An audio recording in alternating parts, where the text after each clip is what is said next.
and recross his arms. He was definitely on the defensive. If I hadn't been busy clearing up, I'd have resorted to some vigorous arm-crossing myself. Instead, I pursed my lips and ignored my husband. How could he be prepared to walk away from our family home so easily? If we moved into the ridiculously tiny dwelling he was talking about, then much of our furniture would have to be discarded too. There would be no room for the huge, solid pine kitchen table, the wood of which still bore white rings from happy hours of painting we'd done with the kids, the jam jars full of dirty-coloured liquid and stained brushes. Every time I looked at those marks, I didn't see water spoilage.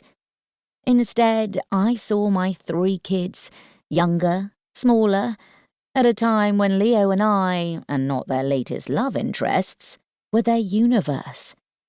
Those rings gave me a warm glow. "But why don't you want to move, darling?"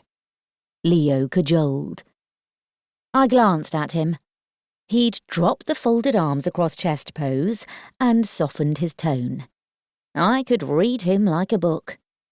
"Don't bully her. Sweet talk her instead. She'll come around." After 25 years of marriage, Leo was also very good at reading me too.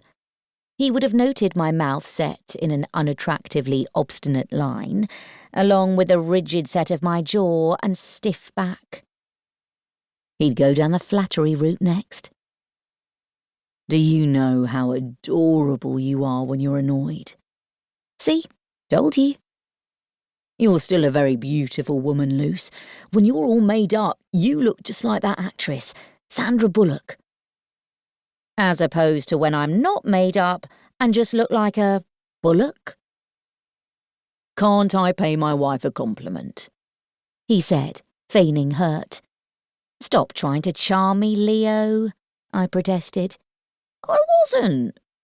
"You know perfectly well that you're only sucking up to me because you have an ulterior motive," I replied, blasting hot water into the sink and swishing washing up liquid under the tap's flow. My temper was starting to bubble, just like the soap suds. Leo had been mentioning this wreck of a cottage on and off for the last year. It had been a softly approach at first, but now it was like a relentlessly dripping tap, just like the one in front of me. I shut off the faucet with a flourish. "This needs a new washer," I said, stabbing a finger at the spout. "Shall I ring a plumber?" "Not really worth bothering about it if we move." "I just told you," I enunciated. "I'm not moving." "Lucy," said Leo, his tone becoming one of wheedling. "Please don't be so stubborn.